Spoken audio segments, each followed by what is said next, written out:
안녕하세요. 오늘 강의를 맡은 공릉서울치과 이승근 원장입니다. 제가 오늘 소개해드릴 내용은 엑스로스 인젝트를 이용한 쉽고 빠르고 안전한 상악동 거상술에 대해서 강의를 하고자 합니다.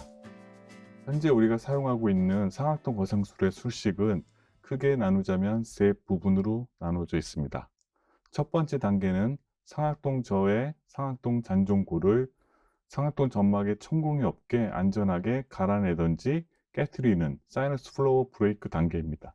그리고 두 번째 단계는 상악동 점막이 노출이 되고 그 노출된 상악동 점막을 상악동저에서 높이 거상을 하는 그런 과정이 됩니다. 그리고 세 번째 과정은 거상된 그 공간에 골 이식제를 충전을 해서 순화이드의 멤브레인을 높이 거상을 해서 그 내부에 골 이식제를 채워서 신생골이 형성이 되기를 기다리는 그런 세 번째 과정이 되겠습니다.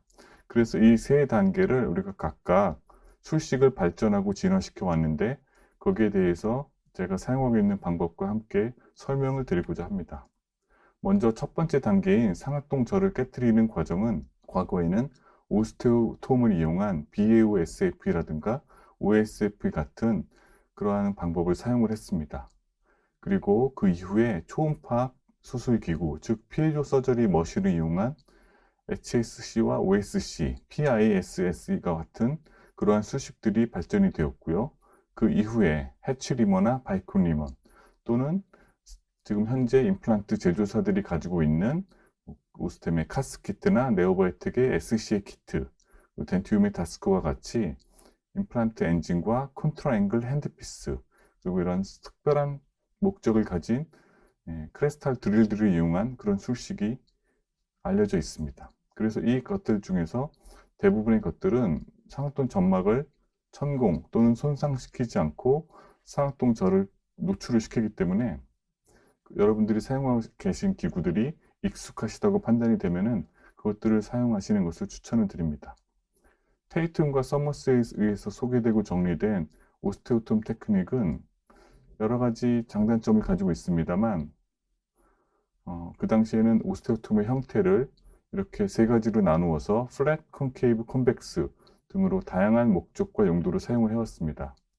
그런데 20년 전에 제 1화를 말씀을 드리면 저희 장모님에게 상악동 거상술을 이 오스테오톰을 이용해서 처음으로 시행을 해보았는데 그날 제 집사람한테 야단을 맞고 그 이후에는 오스테오톰을 전혀 사용하고 있지 않습니다.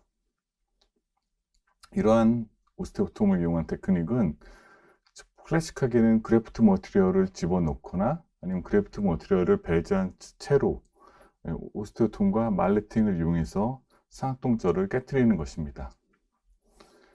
케이스를 한번 보시면은 이렇게 잔종골이 3mm 이하인 경우에도 오스테오톰을 이용한 테크닉이 훌륭한 결과를 얻어내고 있다고 할 수가 있는데 이런 경우에는 상악동 점막과 이 날카로운 입자를 가진 고리식제 파티클들이 직접적으로 접촉을 하기 때문에 만약에 많은 양의 거상이 이루어진 이후에는 환자분이 귀가하고 그 다음 일주일 후에 내원할 때 상악동 거상술이 실패하는 모습을 종종 발견할 수 있습니다.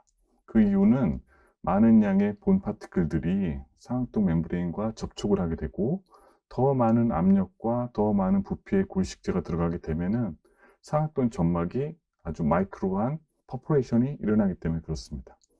그래서 나중에 술 후에 살펴보면은 분명히 수술 직후에는 성공한 것 같다고 생각을 했지만 천공이 돼서 상악동 내부로 고리식제가 흘러 들어가는 경우가 종종 있습니다. 이러한 거상술은 결국에 골면을 노출을 넓게 시켜줘야 되는데 흐름성이 적은 파티클의 입자는 저렇게 넓은 골면을 노출시키기에는 불리한 것입니다. 그래서 좌측에 내시경을 이용한 상악동 내부의 관찰 사진인데요. 임플란트 주위에 또는 고리식제와 상악동 점막이 접촉한 부위에 보면은 고리식제가 사이너스 내부로 흘러 들어간 걸 볼 수가 있습니다. 바로 이러한 단점들 때문에 거상량이 잔종골의 높이가 몇 밀리냐에 따라서 이러한 크레스터 어프로치를 선호하기도 하고 아니면 레터럴 윈도우 테크닉을 선호하기도 하는 그런 기준이 되는 것입니다. 그래서 이렇게 브로드한 넓은 잔종구를 노출을 시켜주는 것을 기대를 하지만 이런 경우는 결국에 슈나이데르 멤브레인의 탄성에 딸려 있는 거죠, 결과가. 그래서 우리는 원하지 않게도 슈나이데르 멤브레인의 탄성이 떨어지거나 너무 많은 고리식재가 들어가게 되면 이렇게 본 파티클들이 사이너스 내부로 흘러 들어가게 되고, 그런 것들은 결국에 페일러 또는 감염으로 실패로 이어질 확률이 높은 것입니다. 근데 이거는 이미 사이너스 내부에 본 파티클을 집어넣고 나서야 뒤늦게 확인을 하는 거지, 이것을 사실 미리 예측하고 예방할 수 있다면 더할 나위 없이 안전한 수식이 될 것입니다.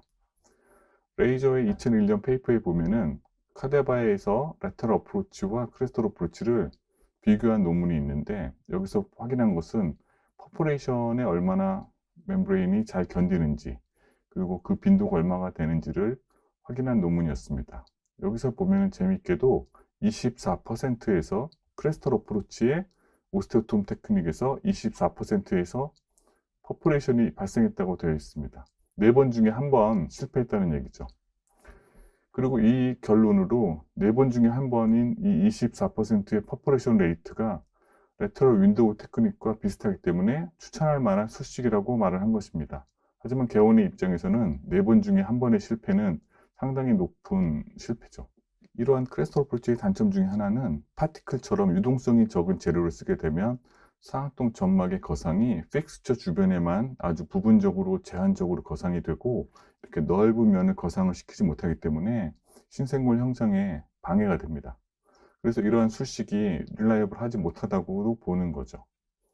은켄케이 2002년 논문을 보면은 제일 우측 하단에 있는 경우에는 점막을 뚫고 고리식재들이 노출이 돼서 우리 눈에 관찰이 되는 거죠. 이런 경우에는 상악동 감염이 될 가능성도 높고요.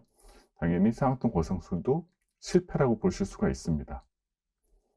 그래서 처음에는 성공한 것처럼 보이지만 뒤늦게 1달, 2달 후에도 점막이 미세하게 노출이 되면서 결국에는 모든 고리식재들이 상악동 내부로 흘러 들어가게 되는 경우가 간혹가다 있습니다. 이거는 제 경우의 환자인데요. 2012년도에 바이오스 파티클 1g을 사용해서 크레스털 어프로치를 시행하였던 경우입니다. 그리고 1달 후에 환자분이 내원하셨는데 극심한 상악동에 감염이 있어서 근처의 이비인후과 선생님에게 내시경 수술을 의뢰한 그런 영상입니다. 분명히 제가 크레스털 어프로치를 할 때는 1g이나 되는 고리식재를 넣어도 될 만큼 점막도 천공되지 않았다고 확신을 했고요. 수로 엑스레이에서도 점막에 천공이 없었습니다만 1달 지나고 나서 점막이 천공이 된 것을 알게 되었습니다. 그런데 만약에 처음부터 천공이 되었다면 사이너스 내부에 파티클 본이 있어야 되는데, 지금 보시는 내시경 영상처럼 파티클들이 뭉쳐 있는 걸 볼 수가 있습니다. 뭉쳐 있다는 거는 처음부터 천공이 된 상태에서 파티클을 넣었다는 게 아니고 서서히 술 후에 1달 동안 천천히 고리식재는 뭉쳐지고 있었고, 고리식재 상부의 멤브레인, 슈나이데르 멤브레인은 조금씩 천공이 넓어져서 뭉쳐진 채로 상악동 내부에 남아있는 걸 관찰하실 수가 있습니다. 그래서 저렇게 영상에서 보시는 것처럼 바이오스 파티클들이 거기다 라지 파티클을 사용을 했죠. 그 뭉쳐져 있는데 상악동 내부에 그대로 감염원으로 남아있는 걸 보실 수가 있습니다. 그래서 이러한 내시경 수술을 통해서 오스테오미아탈 유닛의 직경을 한 10mm 정도까지 넓혀주고요. 상악동 내부의 퍼스를 다 제거를 하고 저 파티클도 제거를 하는 영상입니다. 보면은 1g의 바이오스 파티클들이 이제 비강을 통해서 빠져나오고 있는 거 보실 수가 있죠. 그래서 이렇게 이비인후과 석션을 통해서 고리식재를 제거하는 모습을 보실 수가 있죠. 이러한 합병증을 예방을 하려면 파티클 탑에 고리식재를 넣기 전에 점막이 인텍트한지 퍼포레이션 됐는지를 확인하는 과정이 필요합니다.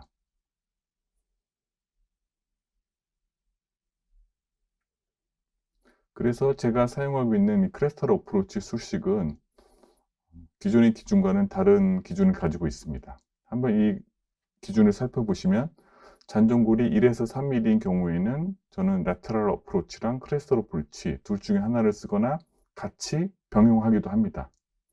그리고 여기서 얘기하는 라테럴 어프로치는 우리가 흔히 알고 있는 라테럴 윈도우 형성과 사이너스 큐릿을 이용한 것을 의미하지 않습니다. 제가 말씀드리는 라테럴 어프로치는 엑서로스 인젝트의 주입 방향을 라테럴 월에다 한다는 그런 뜻입니다. 그리고 잔존골이 4에서 6mm인 경우에도 크레스탈 어프로치를 시행을 하고, 잔존골이 6에서 8mm 이상인 경우에는 바이코티칼 인게이지를 하는 그런 수식을 택하거나 아니면 픽스처를 8mm 이하의 픽스처를 사용하기도 합니다. 그래서 이러한 크레스탈 어프로치는 우리가 직접 볼 수 없는 인다이렉트 테크닉이고, 또한 블라인드 테크닉이라고 알려져 있기 때문에 가장 중요한 것은 사이너스 멤브레인이 퍼포레이션이 있는지 없는지를 반드시 확인을 하고 그 이후에 본 그래프트 단계로 넘어가야 된다는 것입니다. 과거에 썼던 이러한 피에조 일렉트릭 서저리 머신은 특별한 장비를 요구하기 때문에 추가적인 비용과 세팅하는 데 노력이 필요하고요. 또 이러한 장비들도 스타퍼가 있지 않기 때문에 이 피에조 서저리의 인서트를 깊이 점막 내부로 밀어넣게 되면 역시 천공이 생기는 것을 막을 수가 없습니다. 그리고 또 하나 단점은 골 삭제 효율이 시간이 너무 오래 걸리는 그런 과정이라는 것이죠. 그 다음에 컨트롤 앵글 핸드피스를 이용한 이런 특별한 리머들, 특별한 드릴들이 있는데 이것들은 그동안 검증이 잘 됐고 임상에서 우리가 훌륭히 사용하고 있습니다.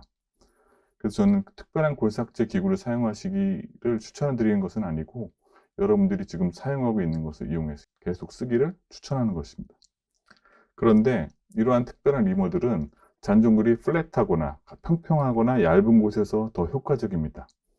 경사진 골이랑 아니면 septum이 있는 곳에서도 사용이 가능하다고는 하지만 되도록이면 스타퍼의 기능을 100% 활용하기 위해서는 플랫하거나 잔존골이 얇은 곳을 먼저 공략하는 것을 추천해 드립니다. 왜냐하면 경사진 곳, 발치와 같이 울퉁불퉁한 치조골에서는 스타퍼의 기능이 제대로 작동하지 않기 때문에 그렇습니다. 그래서 이렇게 골 삭제를 하시면 되고요. 이러한 리본들의 사용법은 익숙히 알려져 있기 때문에 오늘 강의에서는 간단히 말씀드리도록 하겠습니다. 덴티움의 다스크 드릴이라는 것은 다이아몬드 입자를 이용한 드릴을 사용하기 때문에 이것도 효과적입니다만 삭제 효율이 조금 떨어지는 그런 단점은 있습니다.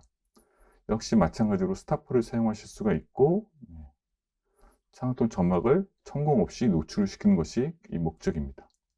그 다음에 두 번째 과정이죠. 오늘이 강조하려는 포인트가 두 번째 과정인데 상하통 점막을 거상을 하는 것이고요. 그 거상을 한 것이 상하통 점막에 천공이 있는지 없는지를 반드시 확인을 해야 됩니다. 거상이 왜 중요하냐면은 이렇게 상하통 벽을 3벽 이상, 보니월을 3곳 이상을 거상을 해서 골면을 노출을 해줘야만이 신생골 형성이 빠르고 확실하게 되기 때문에 그렇습니다. 그리고 거상의 높이도 너무 많이 하면 안 되는 것이 슈나이데라 멤브레인에서부터도 블러드 서플라이가 있을 것이고 거기서부터도 신생골 형성이 되기 때문에 거상의 높이는 픽스처 길이보다도 2mm 위까지를 거상하는 것을 저는 추천을 드립니다. 그러니까 우리가 8mm 픽스처나 10mm 픽스처를 쓴다면 거상의 높이는 10mm 내지 12mm 정도면 충분하다는 거죠. 과거에는 거상의 도구로서 이렇게 풍선을 사용을 했습니다. 풍선을 사용을 해서 상하통 점막을 거상을 하기도 하는 거고요. 그리고 풍선 내부에 CT용 조영제를 썼죠. 방사선 조영제를. 그런데 이거의 단점은 septum이 있다던가 복잡한 형태의 사이너스 월을 가지고 있으면 이 풍선으로는 사용하는데 제한이 있습니다. 플랫하거나 아주 넓은 U자형의 상하통에서는 효과적이지만 좁은 골짜기 형태 또는 소구치 쪽 같이 septum 있는 부위에서는 사용하기가 어렵습니다.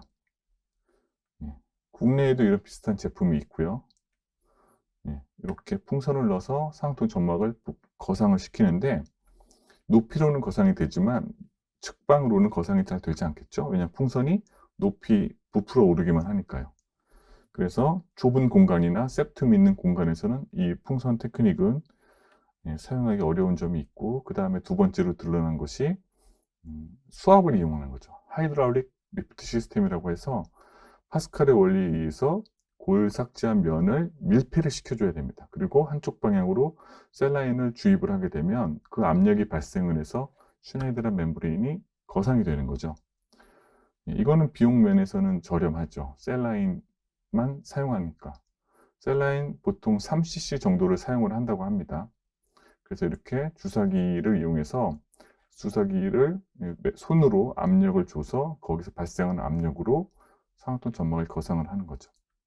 근데 단점이 하나 있는 게 이 셀라인이 방사선 불투과성이 아니기 때문에 점막이 정말 잘 쪄졌는지 멀쩡한지 알 수 있는 방법이 마땅치가 않습니다. 어떤 경우에는 이 밀폐를 시킨 것을 주사기를 뒤로 빼서 이 라인 안에, 주사기 라인 안에 핏방울이 점점점이냐 실선이냐를 가지고 그것을 점쳐보기도 합니다만, 이 입구의 폐쇄가 완벽하지 않으면 공기방울이 들어갈 소지가 있기 때문에 눈으로 보는 것만큼 확실하진 않죠. 제가 쓰고 있는 주사기는 원래 이름이 SLD 시린지라고 합니다만, 병원 내에서 애칭을 바나나를 닮았다고 바나나 시린지라고 불러서 여담입니다. 지금은 상표명이 바나나 시린지로 바뀌었습니다. 그래서 제가 썼던 방법은, 이 당시에 썼던 것은 바나나 시린지하고 오른쪽에 보이는 것은 DBM 젤입니다. 젤 타입의 동종물인데요. 이걸 이용해서 먼저 시술을 했었습니다. 그래서 처음에는 셀라인을 한두 방울 정도를 크리스탈 드릴 사이트에 뿌려봅니다.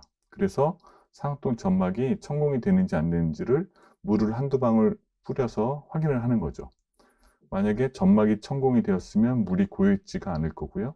점막이 천공이 되지 않았으면 셀라인이 드릴 사이트에 고여서 반짝반짝 빛이 날 겁니다.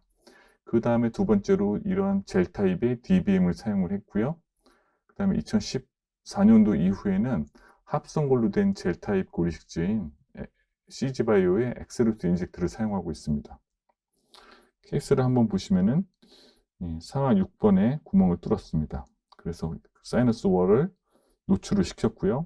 그 다음에 셀라인을 한두 방울 집어넣고, 또는 이것을 이용해서 수압을 가하기도 합니다. 만약에 이 바나나 시린지로 수압을 가하고 싶으면 판막이 없는 형태, 플랩리스 서저리에서는 밀폐가 됩니다만, 풀시크니스로 판막을 여는 경우에는 밀폐가 잘 되지 않는 단점이 있습니다. 그리고 봄그래프트를 추가적으로 합니다. 왜냐하면 DBM 겔이나 엑스루스 인젝트는 모두 흡수가 빠른 그런 재료입니다. 그래서 잔존골이 5mm보다 작은 경우, 또는 임플란트 식립을 할 수 없는 경우라면은 추가적인 본 그래프트를 해주는 게 좋고요. 그때 이 그래프트는 HA가 많은 제품이 좋습니다. 즉 이종골이나 합성골을 사용하시는 것을 추천드립니다. 그래서 임플란트 식립을 했죠.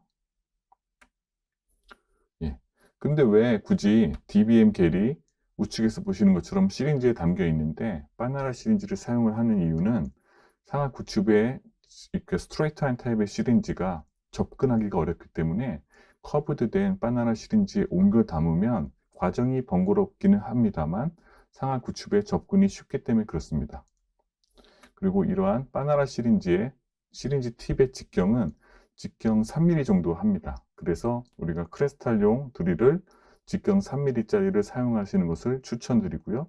그러면은 모든 고리식 이 주입 과정이 수월합니다. 그래서 굳이 3mm보다 큰 사이너스 드릴을 사용하는 것은 저는 사용하고 있지 않습니다. 그래서 3mm의 드릴과 3mm의 바나나 시린지를 사용을 하는 겁니다. 그래서 이렇게 DBM 겔을 옮겨 담고요. 드릴링 사이트에 천천히 주입을 하는데, 우리가 리도카에 맞춰하는 것처럼 아주 천천히 맞춰하는 것을 추천드리고, 대략적으로 시간은 6초에서 10초 정도의 시간으로 주입을 하시는 것을 추천드리고요. 성격이 급하더라도 첫 번째 주입은 충분한 시간을 줘서 점막이 늘어날 여유를 주시는 것이 좋습니다. 아까 말씀드린 3mm 이유는 이와 같은 이치입니다. 대부분의 시린지들이 직경 3mm에서 3.5mm의 내경을 가지고 있고요. 하단에 보이는 것은 오스테오 리프팅이라고 하는 시린지에 프리필드된 고리식지인데, 이것들도 대부분 직경이 3mm죠. 그래서 3mm에 맞추면 임플란트 식립과 고리식에 다 문제가 없습니다. 이번에는 다른 회사의 크리스탈용 드릴을 사용을 했는데, 스타퍼를 보시면 아시겠지만 잔존골이 2mm 정도 되는 경우입니다. 그래서 그것으로 사이너스 월을 브레이크, 갈아내는 거죠. 그리고 DBM계를 6초 이상의 시간으로 천천히 주입을 합니다. 그리고 임플란트 식립을 하지 않을 거라면 하이드록시 아파테이트가 풍부한 이종골 또는 합성골을 고리식을 해주게 됩니다. 여기서 보시면은 5번과 6번의 두 군데 드릴링을 했는데요. 5번에 보시면은 영상에서 잘 보실지 모르겠지만 5번에 DBM 젤을 주입을 했는데 이렇게 DBM 젤이 상악동 점막을 뚫고 올라간 걸 보실 수가 있습니다. 이걸 엄밀히 말하자면 상악동 점막에 천공이 생긴 겁니다. 그래서 천공이 생겨서 사이너스 캐비티 내부로 DBM 젤이 흘러 들어간 거죠. 실패한 거죠. 그러면은 6번을 어떻게 하느냐? 만약에 5번이 실패가 있다 하더라도 6번을 뒤이어서 주입을 할 수가 있습니다. 즉 5번과 6번이 인접한 수술 부위이긴 하지만 각각 독립적으로 성공과 실패를 보여줄 수가 있는 거죠. 5번이 실패했다 하더라도 6번의 주입이 성공할 수가 있는 거거든요. 그런데 이러한 장점은 수압거상에서는 볼 수가 없는 그런 장점입니다. 수압거상에서는 5번이 실패했으면 6번에 수압을 가했다 하더라도 본 그래프트를 넣기가 주저하는 이유가 6번에 넣은 그래프트가 5번 쪽으로 빠져나올 수가 있거든요. 그런데 이렇게 젤 타입의 고리식제는 5번과 6번이 서로 독립적으로 작용을 하기 때문에 5번이 실패했다, 성공이 있었다 하더라도 6번은 수술을 진행할 수가 있어요. 그래서 보시는 것처럼 5번은 잔존골이 충분했기 때문에 상악동 거상술은 실패했지만 6번은 상악동 거상술을 성공할 수가 있는 거고요. 잔존골이 적었고 초기 고정이 나빴고 그 다음에 크레스타 쪽에 디펙스도 있었기 때문에 사이너스와 GBR만 하고 수술을 마쳤습니다. 그리고 나중에 식립을 하면 되는 거고요. 그리고 이러한 장점은 발치 후 즉시 식립에도 도움이 됩니다. 발치 후 즉시 식립과 상악동 거상술을 해야 되는 경우가 있는데 수압거상은 골면이 울퉁불퉁한 곳에서는 하이드롤릭 리프트라고 하는 그 기구를 골면에 밀착시키기가 어렵습니다. 골면이 평평하지 않은 경우에는 어려운데 젤 타입의 고리식제와 바나나 시린지를 사용을 하면 골면이 울퉁불퉁해도 밀착을 시켜서 주입을 할 수가 있는 거죠. 그래서 발치 후 즉시 상악동 거상술에서도 이러한 젤 타입 고리식제를 사용하시면 쉽게 사용하실 수가 있습니다. 이 영상은 플로로스코프라고 하는 리얼타임 엑스레이를 이용해서 상악동 거상술을 발치 후 즉시 상악동 거상술을 하는 것을 촬영해 놓은 것입니다. 발치화이기 때문에 골면이 울퉁불퉁하고요. 잔존골이 지금 막 뚫렸습니다.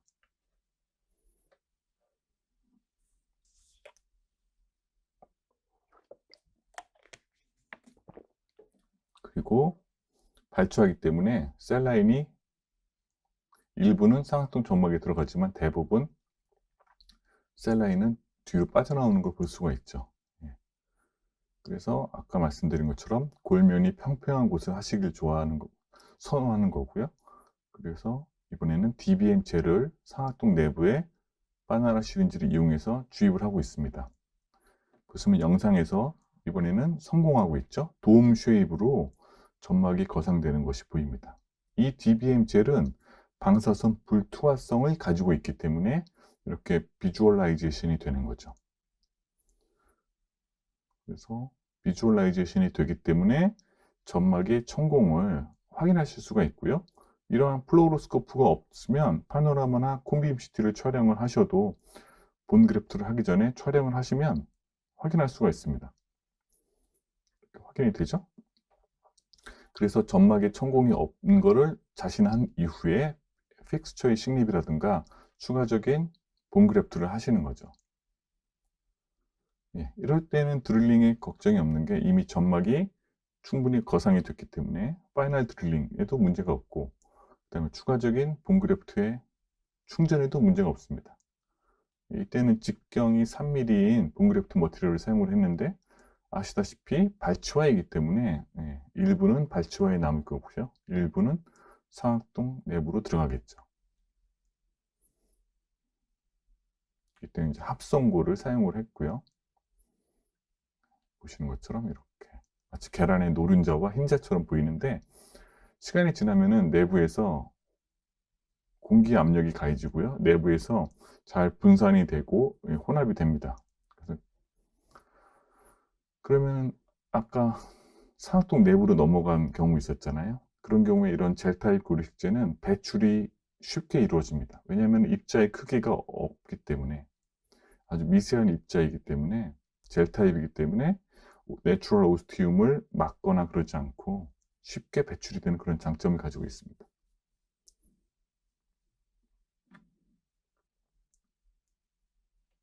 식립을 했고요. 그래서 16번을 식립을 한 겁니다. 그러다가 2014년부터는 DBM 젤 대신에, 아무래도 DBM은 동종골이기 때문에 수급이 어렵고 그다음에 인체 감염 조직이라서 사용과 보관과 기록이 불편한 점이 있잖아요. 그래서 그 이후로는 이 바이오 알파라는 데서 나온 합성골로 만든 젤 타입 고리식제를 사용하고 있습니다. 상품명은 엑셀루스 인젝트라고 하고요. 베타 TCP로 이루어져 있습니다.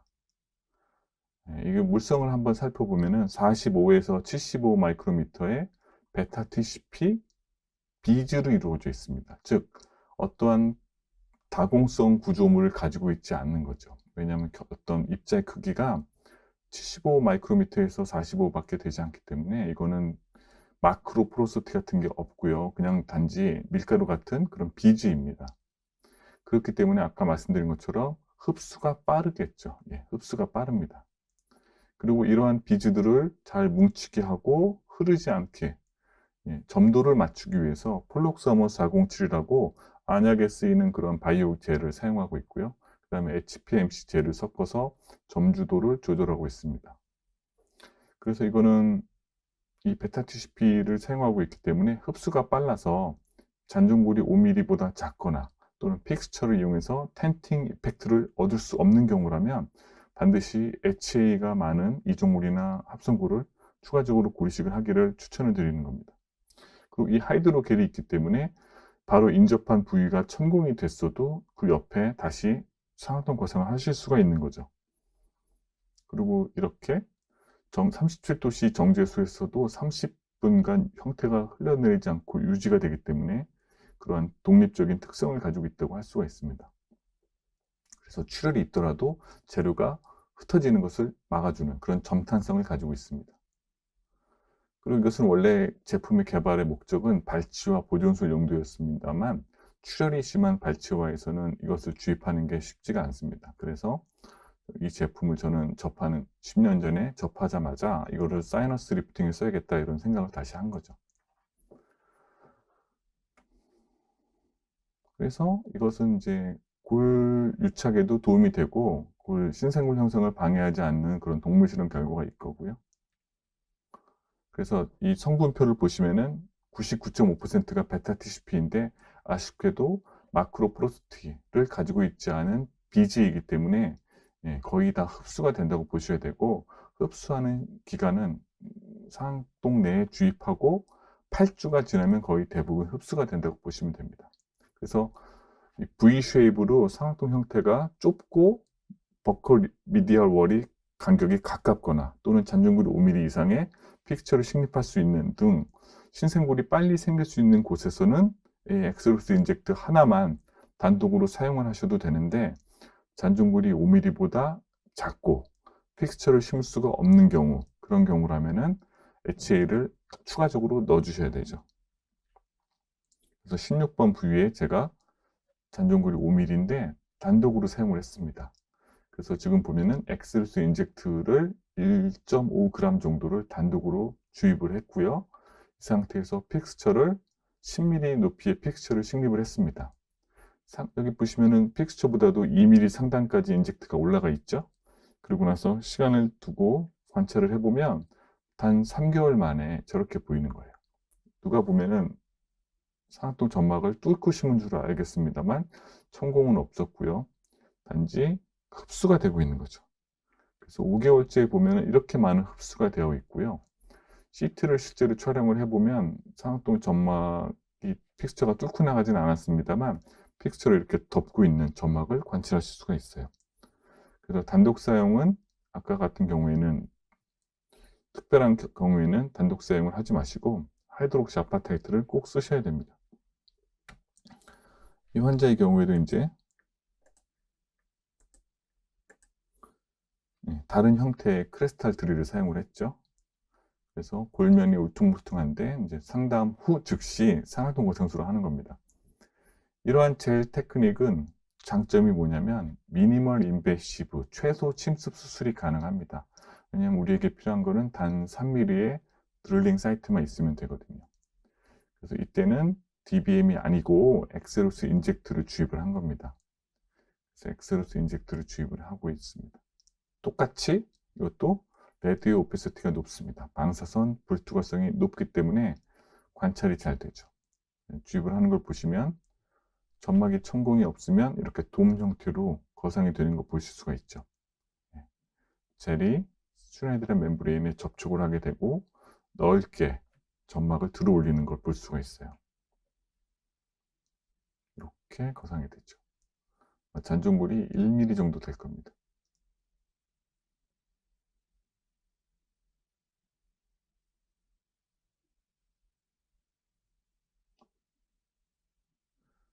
그래서 먼저 1차적으로 주입을 하시고 엑스레이를 촬영을 해서 얼마나 거상이 되는지를 계측을 하시고 필요하면은 추가적인 젤을 두 번째로 주입을 하셔도 되고 아니면 파티클 타입의 본을 또 넣으셔도 됩니다.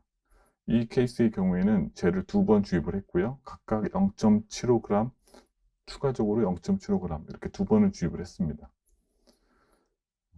그럼 저렇게 많은 양을 거상을 시킬 수가 있는데 반드시 이런 경우엔 하이드록시 아파타이트인 본 파티클을 넣어 주셔야 되고요. 이왕이면 파우더 타입의 본 그래프트와 콜라게네이티드 본 그래프트가 있다면은 파우더보다는 콜라게네이티드 본 그래프트가 시술이 용이합니다. 왜냐하면 환자 구강 내에서 흘러내리지가 않기 때문에 파티클 타입의 본 그래프트를 하는 것보다는 콜라게네이티드 본 그래프트를 사용하는 것이 훨씬 시술이 간편합니다.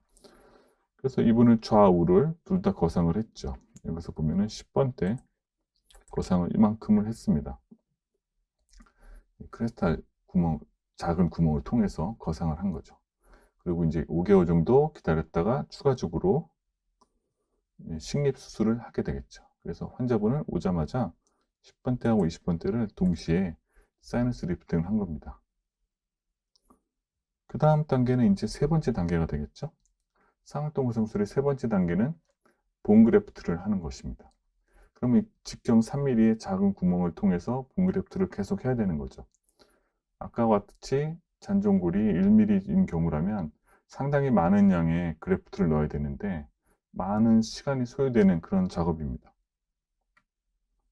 그래서 우리가 썼던 기구들을 보면 마치 아말감 캐리어와 유사한 형태의 본 캐리어를 사용을 합니다. 여기서 보면은 3mm의 본을 높이기 위해서는 0.36cc 정도가 필요하다라는 2005년의 페이퍼가 있습니다.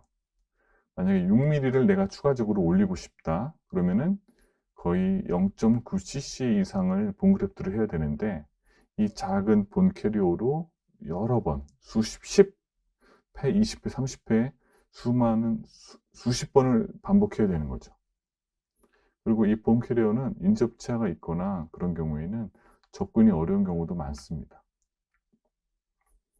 그래서 이런 본 그래프트를 넣어서 안에서 이분리하게 이렇게 흩어지길 원하는 거죠. 분산이 되기를 원하는 거고 그렇게 함으로써 충분한 골면이 노출이 되길 바라는 거고요. 가장 중요한 거는 반복을 해야 되는 거죠. 반복. 채우고 휘젓고 채우고 휘젓고 반복을 해서 브로드한 형태, 넓은 돔 형태를 만들기를 원하는 거예요. 근데 반복이 귀찮잖아요. 제가 2013년도에 깔때기를 한번 만들었었어요. 이게 보시는 것처럼 중절치 방향으로 입구가 열려 있고 왜냐하면 술자의 위치가 12시 방향이 중절치 방향이기 때문에 그리고 저렇게 크리스탈의 구멍을 뚫은 직경 3mm에 딱 꽂을 수 있는 이런 깔때기를 제가 자작을 했었어요.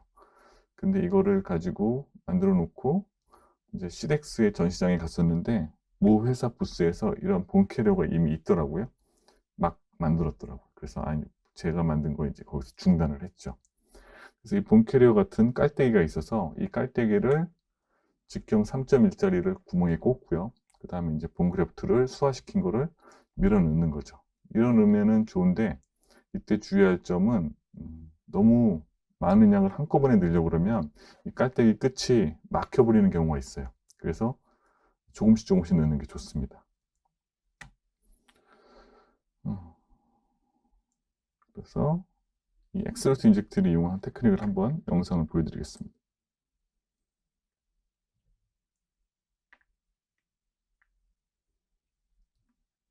10번대를 이제 수술할 겁니다.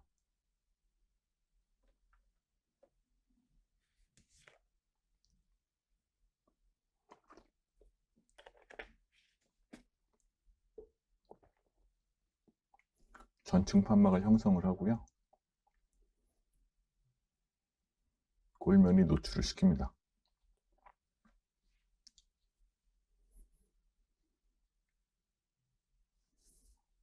그리고 크레스턴 어프로치는 보통 임플란트 식립 자리에 구멍을 뚫는 경우가 많죠.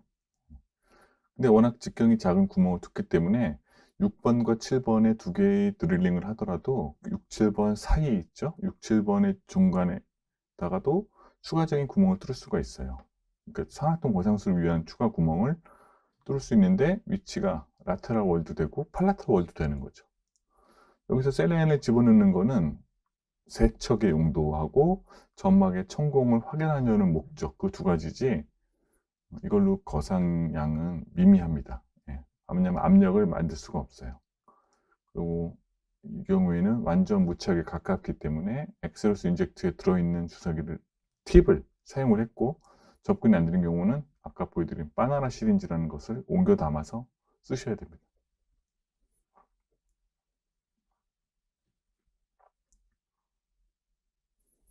이렇게 천천히 주입을 하시고요. 아무리 성격이 급해도 막이 늘어날 시간을 주셔야 돼요. 상악동 점막이 늘어날 시간을 주시고, 만약에 상악동 점막이 술전 검사에 병적이다 그러면은 거상량을 많이 하시면 안 돼요. 병적이고 점막이 시크닝이 돼 있다 그러면은 거상량을 5mm 이하로 줄이셔야지, 막 상악동 점막이 두꺼워져 있는 경우에는 거상량을 너무 많이 하시면은 안 됩니다. 상악동 점막이 건강하지가 못하기 때문에 그렇습니다. 이런 본 캐리어, 깔때기 형태의 본 캐리어는 저렇게 소량씩 넣는 게 맞아요. 그래서 엑스로스 인젝트를 주입을 하고 그 부위에 소량씩 넣는데, 이때 소량을 넣지만 속도는 스피디하게 하셔도 돼요. 왜냐하면 본 파티클들이 상악동 점막하고 직접 만나는 게 아니고 엑스로스 인젝트가 들어가 있고 그 인젝트 안으로 고리식지 입자가 들어가는 거기 때문에 속도감 있게 하셔도 돼요. 그리고 고리식이 끝난 다음에 봉합을 하고 이제 5개월 기다렸다가 식립을 하게 되는 거죠. 그 다음에 제가 말씀드린 것처럼 이렇게 15번, 17번 브릿지를 가지고 있는 경우가 있잖아요. 그러면 대부분 여기서 어디를 고상해야 되냐면, 발치를 하고 나서 2개월 기다렸습니다. 왜냐하면 저는 GBR도 같이 할 생각이었었고, 풀시크니스를 판막을 열어보시면 5, 6, 7 중에서 5번과 7번은 발치한 지 2달이 됐기 때문에 골면이 거칠고 울퉁불퉁하죠. 그런 곳은 스타퍼를 사용하기가 곤란한 곳이죠. 왜냐하면 스타퍼가 경사진 곳에서는 제대로 활용할 수가 없기 때문에 그렇습니다. 그런데 6번 자리는 파닉 부위였고 오래전에 발치를 했기 때문에 골면이 평평하죠. 확대해서, 그래서 한 번만 크레스탈 드릴링을 하시고 나시면 골면이 울퉁불퉁한 곳보다 평평하고 얇은 곳은, 가장 얇은 곳은 상악동 점막이 이렇게 바로 관철이 되는 거예요. 5번과 7번은 잔존굴이 많은 편이에요. 그런데 6번은 잔존굴이 3mm보다 작아요. 그래서 한 번의 드릴링 가지고도 이렇게 보시는 것처럼 사운드한 사이너스 멤브레인을 눈으로 직접 보실 수가 있어요. 그렇기 때문에 이럴 때는 6번 부위를 먼저 인젝트를 주입을 하시는 거예요. 그래서 6번 부위를 주입을 먼저 하시고 뒤이어서 5번과 7번도 드릴링을 하시고 주입을 하는 거죠. 그래서 5, 6, 7인 경우에는 가장 얇고 가장 평평한 곳을 주입을 2번 정도를 하시는 걸 추천드려요. 양으로 치면 한 0.75g 또는 1.5g 정도를 충분히 주입을 하시는 게 좋아요. 그래서 5번과 7번 부위에 상방까지 거상이 되도록 1.5g을 주입을 하시고요. 그리고 나서 측방을 보시면은 워낙 상악동의 측벽이 얇기 때문에 이렇게 비쳐 보이죠. 예. 그래서 충분히 거상을 하시고, 만약에 식립할 생각이 없으면 저는 이때 이제 드릴링을 추가로 합니다. 예를 들어 4mm 직경의 파이널 드릴링으로 한 번 더 드릴링을 넓혀요. 그러고 나서 본 그래프트를 충전을 하죠. 왜냐하면 3mm 드릴링 사이트에 충전하는 것보다 4mm에 충전하는 게 훨씬 수월하거든요. 그래서 본 그래프트를 충전을 했고, 당시에는 자가골 그리고 일부의 동종골을 대부분 사용을 했습니다. BMP도 같이 사용을 했고요. 그래서 합성골과 동종골을 믹스를 해서 GBR과 사이너스 리프팅을 동시에 마무리를 했어요. 그래서 10번대를 보시면 술전은 이렇죠. 그래서 인젝트를 주입을 한 겁니다. 5번과 6번 부위에. 그리고 추가 인젝트 주입을 했고요. 이것은 본 그래프트를 맞추고 났을 때의 모습이에요. 그래서 이렇게 이 위에 꼭대기까지 올라가 있는 거는 인젝트고, 그 밑에는 이제 본 그래프트 머티리얼이 들어있는 거죠. 하지만 이렇게 많이 넣었다고 걱정하실 게 없는 게, 대부분은 인젝트는 흡수가 됩니다. 술전 CT의 모습이고요. 술 후에 CT의 모습이에요. 여기서 보시면은 이렇게 GBR도 했고 사이너스 리프팅도 했죠. 근데 재밌는 거는 미디어 월까지 방리가 되는 거 보실 수가 있어요. 여기 사진에서 보는 것처럼 미디어 월까지 전부 방리가 돼요. 오히려 라테럴 월보다 미디어 월이 더 높이 올라가 있죠. 예. 이 특징이 크리스탈 어프로치에서 가장 잘 안 되는 것이 미디어 롤의 방리잖아요. 그런데 인젝트는 점탄성이 있기 때문에 한번 들어가서 빠져나오지가 않고 그대로 머물러 있어서 미디어 롤을 충분히 이렇게 높이 거상을 할 수가 있어요. 라테럴 윈도우가 굳이 필요 없는 거죠. 단 3개의 3mm짜리 구멍을 통해서 미디어 롤을 저렇게 확실히 보여줄 수가 있는 거고요. 그리고 아래 CT를 보셔도 여기서도 보면은 미디어 롤이 더 많이 올라간 거 볼 수가 있죠. 그러니까 소재의 특성을 활용을 한 겁니다. 그래서 이렇게 발치를 했죠. 26번 발치 즉시 발치를 했는데 퍼케이션 부위를 보니까 초기 고정을 얻을 수가 있을 것 같아요. 그러면은 그 부위에 크리스탈 드릴로 구멍을 뚫겠죠. 그리고 점막의 천공이 없다는 걸 확인을 했기 때문에 인젝트를 주입을 하고 파노라마를 찍어서 확인을 하는 겁니다. 그리고 초기 고정 충분히 얻은 상태에서 본 그래프트 픽스처를 식립을 하고 개필링을 하고 수술 간단히 마무리를 하는 거죠. 힐링 어부트먼트 넣고 치유. 6번 발치하고 거상을 한 거예요. 여기서 보시면은 이렇게 인젝트를 주입을 하는 경우예요. 그래서 이걸 확인을 하면은 이제 하이드록시 아파타이트 이 정보를 넣을지 말지를 결정을 하시는 거예요. 형태가 넓으니까, 그리고 발치와도 갭이 있으니까 이런 경우에는 본 그래프트를 하는 게 맞습니다. 그래서 본 그래프트를 추가를 하고요. 식립도 했죠. 하지만 엑스로스 인젝트는 2달 안에 흡수가 되기 때문에 최종 결과는 좀 달라질 거예요. 2달 후에 보면 이렇게 돼 있어요. 좀 더 시간이 지나면 골화가 될 겁니다.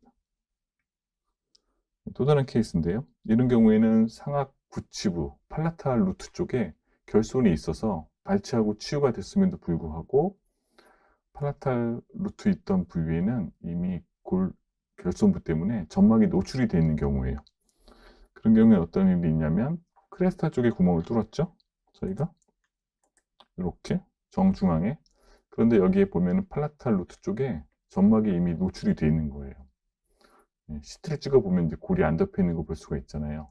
그런데 크리스탈 쪽의 구멍에다가 엑스루신 인젝트를 주입을 했어요.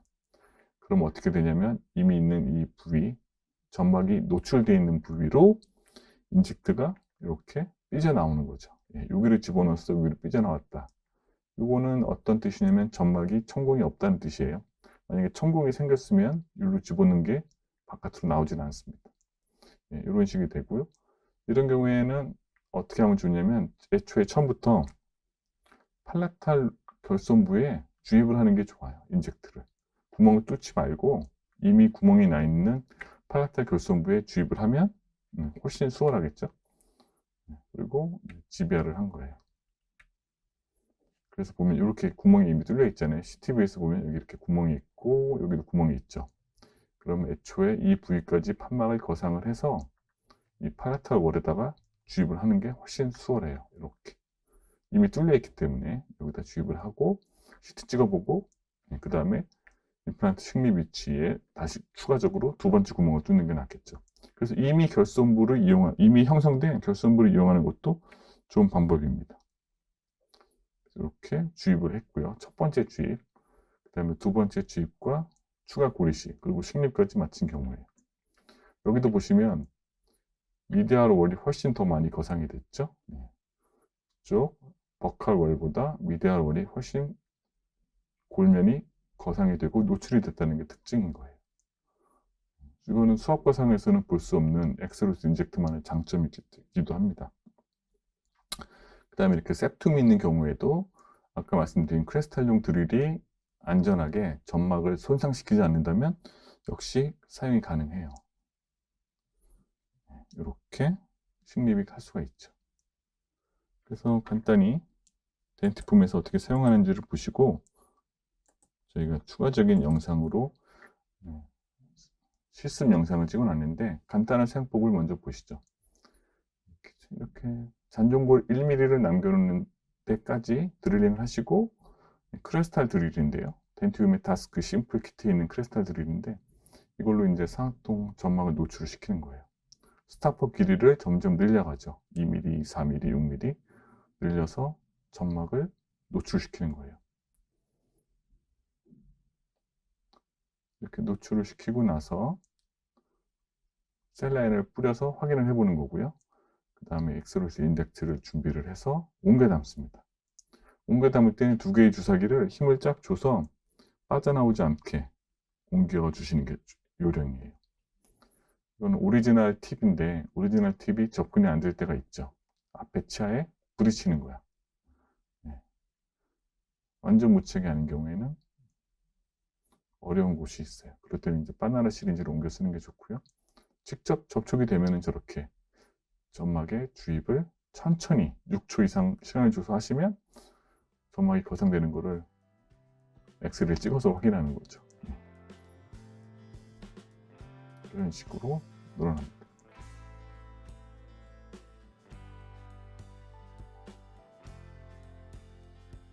그리고 잔종골이 5mm보다 적거나 식립을 못하는 경우라면 고리식을 하는 겁니다.